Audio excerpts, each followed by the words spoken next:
Salut à tous, alors que l'intersaison 2017 bat son plein et que plein de notions relatives aux droits des contrats en NBA, au business de la NBA, au salaire en NBA, aux masses salariales en NBA sont évoquées, j'ai jugé qu'il était important de vous faire une petite vidéo de pédagogie, une petite explication en vidéo et bien de toutes ces notions, du salary cap, de la taxe de luxe, du salaire max, des designated player options, bref de toutes ces choses dont on entend parler concernant la NBA, et c'est une véritable usine à gaz, donc il y a sans doute besoin de défricher tout ça pour que vous ayez toutes les clés pour comprendre et avoir le maximum d'informations pour maîtriser effectivement tout le business de la NBA, d'autant que je vois circuler pas mal d'informations dont certaines sont erronées, voire fausses, donc voilà, j'ai envie de remettre tout ça à plat, de remettre tout ça au clair pour que vous soyez des basketologues éclairés. Donc dans cette première vidéo, on va tâcher de faire le plus simple et le plus court possible pour que vous puissiez comprendre le principe du salary cap, comment les équipes payent leurs joueurs, comment tout ça est organisé. Alors le principe du salary cap, c'est quoi? Sur le papier, c'est très simple. Toutes les équipes de la NBA ont le même budget, ont la même masse salariale pour payer les joueurs. C'est un système donc au pays du libéralisme où eh bien, on va encadrer les budgets des clubs.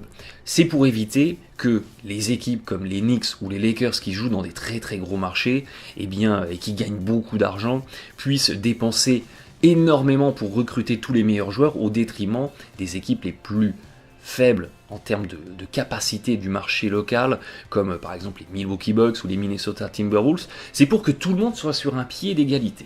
Donc, ce salary cap, cette masse salariale, elle est définie par la NBA. C'est la NBA qui dit, voilà, vous avez tant d'argent cette année-là pour payer vos joueurs. C'est calculé en fonction des droits TV négociés nationalement et internationalement par la NBA. Et ajouté à ça, sont pris en considération les revenus de l'année passée, majorés d'une hausse de 4,5%. Les revenus de l'année passée, c'est quoi? Ça va être la somme de toute la billetterie des équipes, des parkings, des revenus de la buvette, du merchandising et des négociations pour les droits TV en local. Chaque équipe négocie en local avec la ville pour négocier les droits TV d'une manière régionale. Donc la NBA additionne tout ça et définit un montant. En 2016-2017, le montant du salary cap, de la masse salariale pour payer les joueurs, c'était 94,14 millions de dollars. La saison prochaine, ce montant va atteindre 99,09 millions de dollars. En gros, on sera quasiment à 100 millions. Voyez que le salary cap, sur les 30 dernières années, il a complètement explosé. Donc le budget pour payer les joueurs a complètement explosé, et même sans retourner aux années 80, vous regardez encore par rapport aux années fin des années 2010, début 2011-2012, et bien par rapport au budget de l'époque, on a pratiquement fait un x2. En 5 ans, le salary cap a pratiquement été multiplié par 2. La principale explication, elle a eu lieu là entre 2015-2016 et 2016-2017, ça a été la renégociation des droits TV par la NBA, et ils ont renégocié très bien, les droits TV ont explosé, et du coup beaucoup plus de rentrées d'argent, donc beaucoup plus de revenus à redistribuer, et donc plus de masse salariale à redistribuer aux équipes. Mais en gros, retenez vraiment explosion du salary cap de manière exponentielle sur les dernières années. Théoriquement, les équipes ne peuvent pas dépenser plus que ce qui est défini par le salary cap pour payer les joueurs. Mais c'est théoriquement seulement. Pourquoi? Parce que le salary cap en NBA, c'est ce qu'on appelle un soft cap. C'est-à-dire qu'il est possible de le dépasser, et il y a plein d'exceptions possibles pour le dépasser. C'est pas par exemple comme en NHL où c'est un hard cap, et vous avez 99 millions pour payer les joueurs. Si vous dépassez de 10 $, c'est annulé. Le contrat qui ferait dépasser ne serait-ce que de 10 $ fait annuler et considéré comme nul. En NBA, c'est pas le cas. Il y a plein d'exceptions pour dépasser ce salary cap. Et c'est grâce à ces exceptions que, par exemple, l'année passée, vous aviez une équipe comme les Cleveland Cavaliers qui, malgré un cap défini à 94 millions, avait dépensé 127 millions de dollars pour payer tous ses joueurs. C'est le principe du soft cap, du cap doux qui est franchissable via des exceptions. On ne va pas évoquer toutes les exceptions parce qu'il y en a beaucoup, on va vraiment évoquer les principales. Et l'une des principales exceptions, c'est ce qu'on appelle la Bird Exception, c'est le principe des droits Bird. Ce principe, il est tout simple, il permet de re-signer un joueur issu des rangs de l'équipe en ayant la possibilité de dépasser le salary cap. C'est pour éviter qu'une équipe qui a déjà une masse salariale importante soit dans l'incapacité de re-signer un bon rookie qui arrive en fin de contrat parce qu'elle est au-dessus du cap.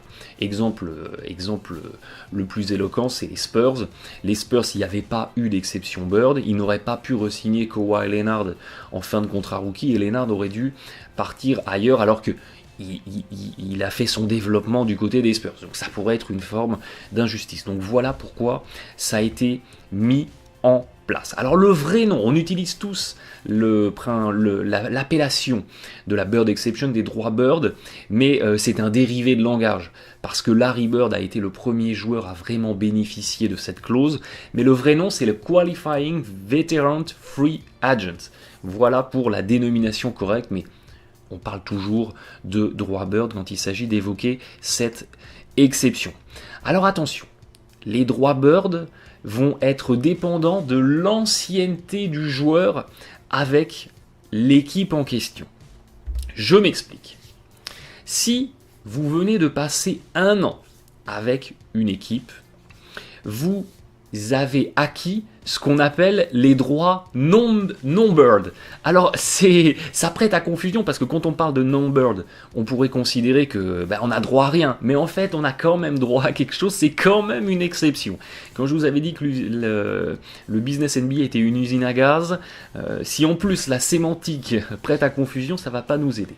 Mais en gros, vous venez de passer 1 an avec une équipe. Vous avez signé l'été dernier en free agent avec une équipe et vous avez signé pour 1 an. Au bout de 1 an, vous avez 1 an d'ancienneté donc avec l'équipe. Vous avez acquis les droits non-bird.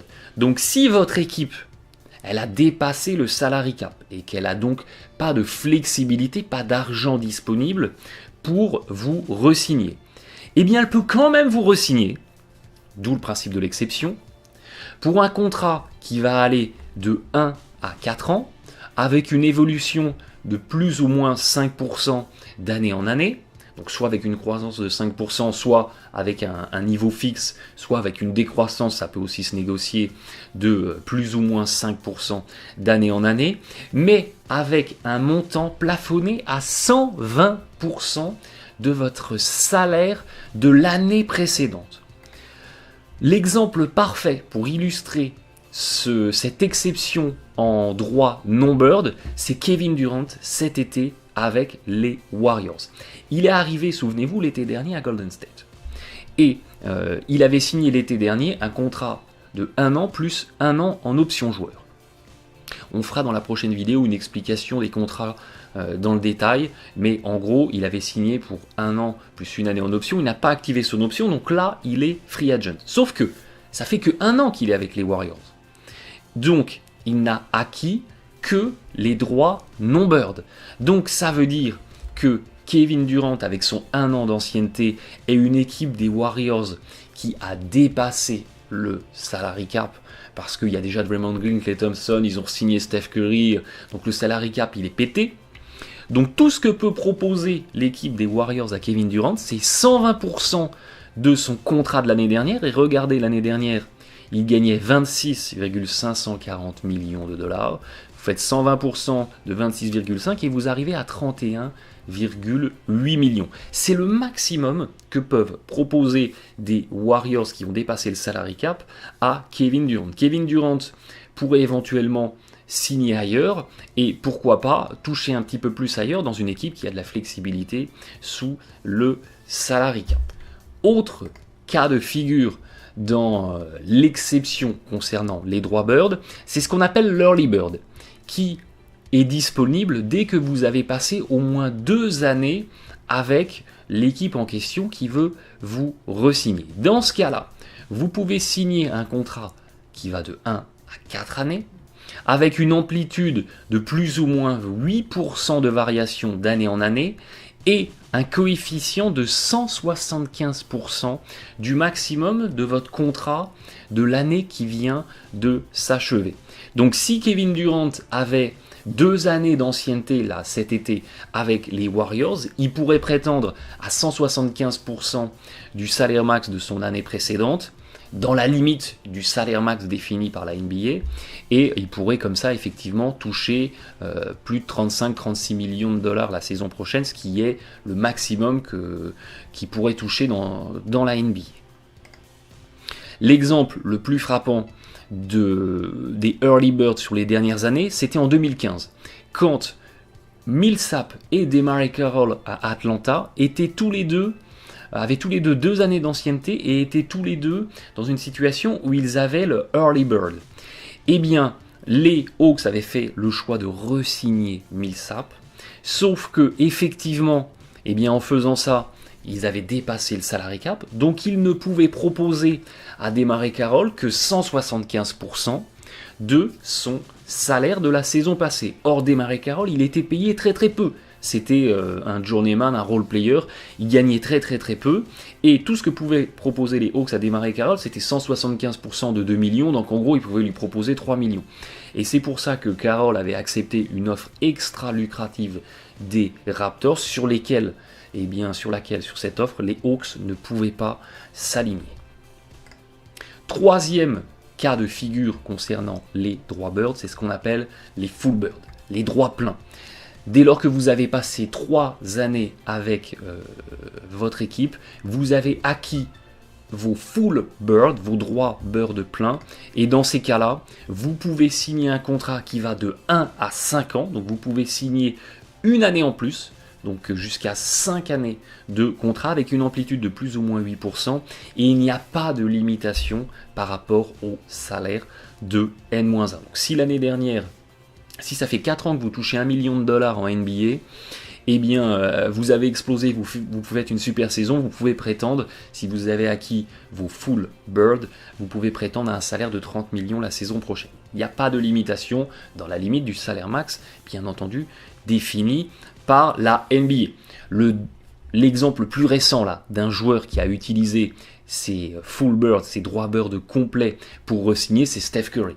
Steph Curry qui était l'une des meilleures affaires de la ligue ces dernières années, est touché aux alentours de 10 millions de dollars. Je mets toujours des énormes guillemets sur les salaires parce que c'est des montants démesurés, mais on en est arrivé à des points où 10 millions de dollars c'était une bonne affaire. Ça en dit long sur la dérive de l'explosion des salaires, mais à 10 millions de dollars pour MVP c'était une super affaire, et avec ses droits bird, eh bien, il est passé de 10 à 35 millions de rémunération annuelle, et évidemment ça a été complètement déplafonné et possible parce qu'il avait acquis ses full bird.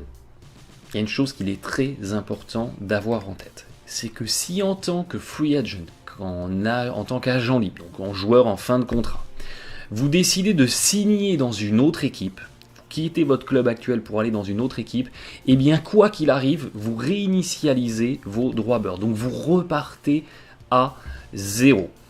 Par contre, si vous avez été échangé, vous conservez vos droits bird et vous repartez dans vos bagages avec l'ancienneté que vous avez pu cumuler dans votre précédent contrat. Donc je donne un exemple, il y a 2 ans vous avez signé avec une équipe, durant la 3e saison de cette équipe vous échange vers une autre équipe, et bien vous repartez pas à 0 dans votre nouvelle équipe parce que vous avez été échangé.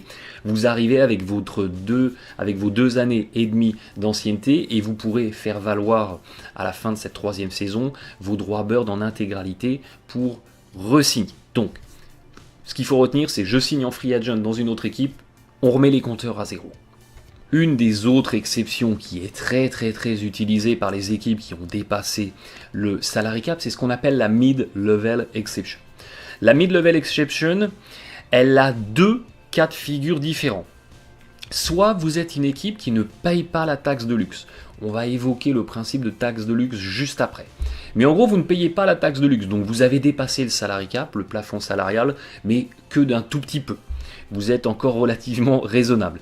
Eh bien, vous avez la possibilité de signer un ou des joueurs avec une enveloppe de 8,40 millions de dollars en 2017-2018. C'est un montant encore qui est fixé par la NBA. Donc ça vous permet, même si vous êtes déjà entre guillemets au complet, même si vous avez déjà quasiment tout dépensé pour payer vos joueurs, eh bien d'aller récupérer à l'intersaison un ou deux joueurs qui sont des joueurs intéressants ou des vétérans et que vous allez pouvoir payer tout en dépassant le salary cap avec cette enveloppe de 8 millions de dollars. Si par contre vous êtes une équipe qui paye la taxe de luxe, donc que vous avez atteint le seuil de la taxe de luxe plus ce qu'on appelle the apron. Donc le apron, c'est en fait le seuil de taxe de luxe plus 6 millions de dollars. C'est encore un autre palier. Eh bien, dans ces cas-là, votre enveloppe de mid-level exception, elle n'est pas de 8 millions, elle est de 5 millions. C'est pour pénaliser les équipes qui, entre guillemets, jouent pas le jeu, ont trop dépassé le salary cap. C'est pour les pénaliser, ils ont une enveloppe un petit peu plus restreinte. Et puis, il y a une autre exception qui est assez connue, c'est la minimum salary exception. Quand vous signez un joueur au salaire minimum, eh bien, même si vous avez dépassé le salary cap, même si vous avez utilisé votre mid-level exception, vous pouvez le recruter quand même. Salaire minimum sera toujours accepté, même si le cap est pété et même si vous avez tout utilisé comme exception. Et puis, il y a d'autres cas de figure. Il y a la biannual exception, la room mid-level exception. Il y a d'autres cas de figure, mais qui restent relativement anecdotiques, qu'on ne va pas développer, parce que c'est déjà assez compliqué comme ça, et on va rester concentré vraiment sur les cas de figure dont on entend le plus parler. On vient de voir que le salary cap, la masse salariale en NBA, c'est un soft cap, qu'on peut le dépasser, qu'il y a plein d'exceptions pour cela. Donc on peut dépenser sans compter, c'est génial. Sauf que la NBA, voulant éviter les situations de monopole, même si c'est mal barré avec les Warriors, a quand même mis en place un système punitif pour punir les équipes qui dépassent d'une manière trop importante le salary cap. Et c'est ce qu'on appelle la luxury tax, la taxe de luxe. Le principe, c'est que toutes les équipes qui dépassent le salary cap dans une certaine mesure sont pénalisées financièrement. C'est un impôt, c'est un prélèvement qui est fait sur ces équipes. L'argent va dans les caisses de la NBA. La NBA en fait plus ou moins ce qu'elle veut. Elle peut l'utiliser pour son principe de fonctionnement. Elle peut le redistribuer aux équipes. C'est pas clairement défini. Donc c'est un peu une caisse noire, cette luxury tax. Le seuil de la luxury tax, donc le seuil à partir duquel, si votre masse salariale atteint un certain niveau, c'est le seuil à partir duquel vous allez payer cet impôt supplémentaire. Il est défini à 119,26 millions de dollars pour 2017-2018. Donc si vous avez bien suivi depuis tout à l'heure, salary cap à 99 millions, taxe de luxe à 119, en gros c'est 20 millions au-dessus du salary cap. Donc si vous dépassez la masse salariale de 20 millions, vous êtes redevable de cette taxe, de cet impôt sur la fortune que vous devez payer à la NBA. Alors, il y a des barèmes. Il y a des barèmes qui sont progressifs. C'est-à-dire que plus vous allez dépasser ce seuil de 119 millions, plus vous allez payer cher. Toujours le principe de pénaliser ceux qui ne jouent pas le jeu. Donc, si vous dépassez de 5 millions, donc vous avez une masse salariale totale de 123 millions par exemple, eh bien vous allez dépenser 1,5 $ de taxes pour chaque dollar que vous avez dépensé au-dessus de ce seuil. Et plus vous progressez, plus les paliers sont progressifs, plus la taxation est forte, et elle est d'autant plus forte si l'équipe est récidiviste. C'est-à-dire que si vous payiez déjà la taxe de luxe l'année dernière, eh bien vous payez encore plus l'année suivante. C'est vraiment un système qui est extrêmement punitif. Exemple, pour que vous ayez ça d'une manière très très explicite en tête.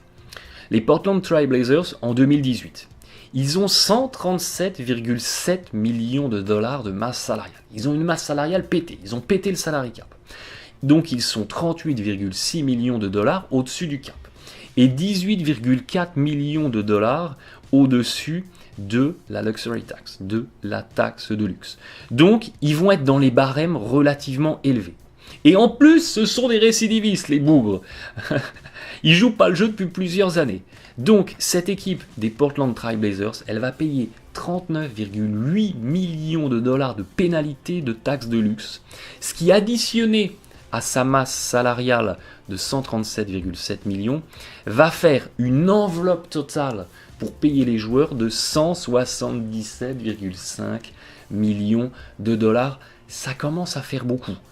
Ça commence à faire vraiment beaucoup et c'est le principe punitif de la taxe de luxe. Donc ce qu'il faut retenir, c'est que le principe de rémunération en NBA, il est défini par la ligue. Les équipes ne font pas ce qu'elles veulent, elles ont un cadre qu'elles sont obligées de suivre. Par contre, ce système n'est pas rigide. Il est relativement souple et les équipes ont toute la latitude et plein d'exceptions possibles explorables pour dépasser ce salary cap. Par contre, il y a des systèmes punitifs, dissuasifs, qui sont mis en place pour essayer de contraindre les équipes à respecter la règle. Il n'empêche que, évidemment, des équipes qui sont dans des très gros marchés, qui ont énormément de profits, comme les Knicks, comme les Lakers, comme les Warriors par exemple, ils peuvent entre guillemets ne pas jouer le jeu, payer des taxes énormes et s'en sortir quand même financièrement. Donc le but, c'est pas non plus de tirer une balle dans le pied de ces équipes, mais c'est d'essayer de faire en sorte que le niveau entre les équipes soit homogène et éviter des situations de monopole où une équipe très très riche pourrait recruter tous les meilleurs joueurs et dominer la ligue pendant 10 ans. Je vous rappelle quand même que malgré tout ça, on a quand même une équipe des Warriors qui est partie, si tout se passe bien, pour continuer effectivement à dominer la ligue pendant 5-6 ans. Mais voilà, théoriquement, c'est censé éviter des situations de monopole et introduire de l'égalité entre les équipes. Petites anecdotes à savoir concernant le salary cap. Les anecdotes du basketologue businessman. Parce qu'il y a des petits cas de figure dont on ne parle pas souvent, que j'ai trouvé vraiment intéressants et qu'il faut avoir en tête, parce qu'un bon basketologue est un basketologue éclairé. La première, c'est qu'en NBA, il y a une masse salariale minimum obligatoire. Il y a un plafond maximum, mais il y a aussi un plafond minimum. Une équipe ne peut pas se dire, tiens, cette année, on va tanker comme des porcs, et je ne vais recruter que des joueurs au salaire minimum, comme ça je ne dépense que 15 millions de dollars de masse salariale en n'ayant que des joueurs à 1 million de dollars la saison, et derrière, je fais des profits énormes. C'est pas possible. Il y a une masse salariale minimum qu'il est obligé de dépenser. Et si ces équipes n'atteignent pas cette masse salariale minimum, jusqu'à atteindre ce palier de 89 millions, on va provisionner de l'argent qui est redistribué aux joueurs de l'équipe en plus de leur contrat déjà négocié. Donc si vous jouez dans une équipe effectivement où il n'y a pas de gros salaire, que vous avez vous-même un petit salaire et qui manque de l'argent pour atteindre ce niveau minimum, rassurez-vous, en tant que joueur, vous allez avoir des petits bonus qui vont venir s'ajouter à votre contrat pour que l'équipe au global atteigne quand même cette masse salariale minimum. C'est pour éviter les petites magouilles et c'est pour assurer aux joueurs de toucher en gros 50% quand même des recettes du business NBA. Et puis, il y a une autre anecdote qu'il est très important d'avoir en tête, dont on parle très très peu. Et si vous êtes un joueur habitué de NBA 2K et du mode MyGM, c'est une notion qui n'est pas prise en compte dans le mode MyGM et qui peut prêter à confusion. C'est la notion de Free Agent Amount ou de Rookie Contract Amount. Le principe, il est très simple. C'est que quand vous regardez la masse salariale des équipes, prenons toujours l'exemple des Warriors. Voyez que là, arrivé à l'intersaison 2017, il y a plein de joueurs des Warriors qui sont en fin de contrat.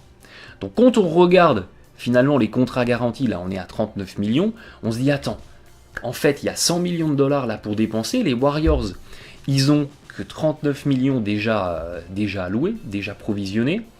On a vu qu'il y avait plein d'exceptions, les exceptions Bird, qui permettaient de re-signer des joueurs issus de ces rangs en dépassant le salary cap. Donc on pourrait dire comme ça, attends, les Warriors, ils ont 60 millions là pour recruter, donc ils vont recruter 2 super bons free agents là à l'intersaison, ils vont prendre Gordon Hayward et je dis n'importe quoi, Blake Griffin, parce qu'ils ont la masse salariale pour le faire, et derrière, eh bien, avec les exceptions Bird, ils vont signer Steph Curry, ils vont signer Durant, ils vont signer Iguodala, ils vont signer Livingston, ils vont complètement péter leur salary cap, mais ils peuvent le faire.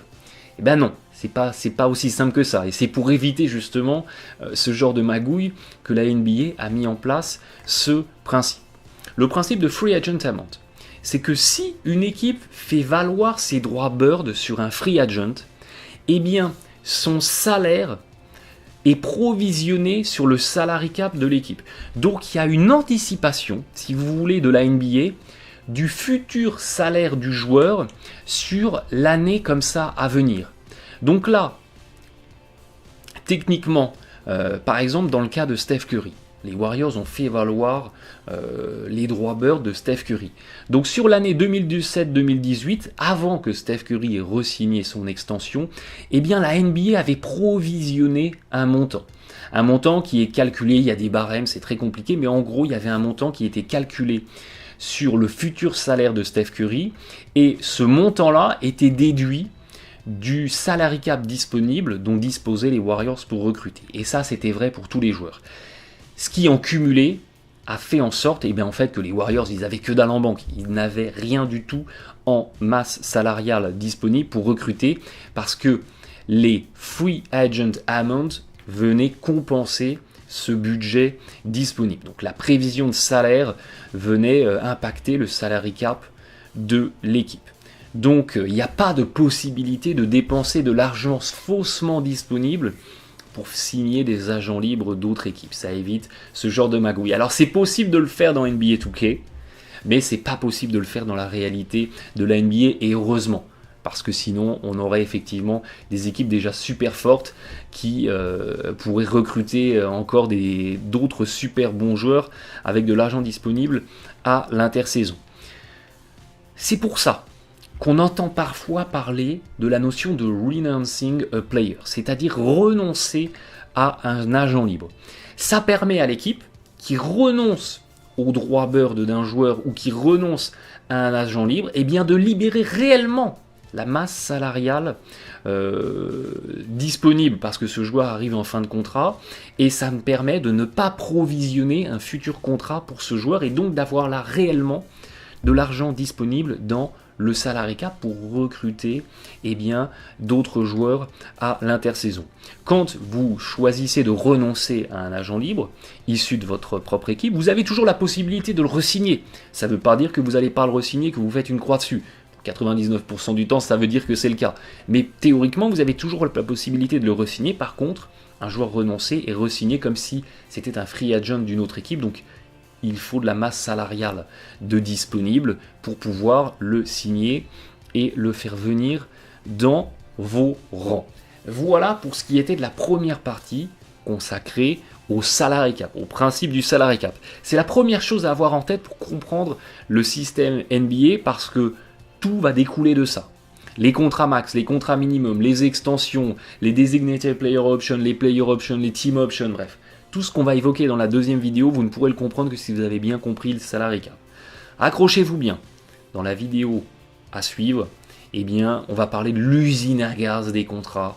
Il y a 400 joueurs en NBA, il y a pratiquement 400 clauses différentes, 400 clauses spécifiques dans les contrats. Si vous avez mal à la tête, prenez une aspirine. Mais au moins, comme je vous le disais en préambule, vous saurez tout.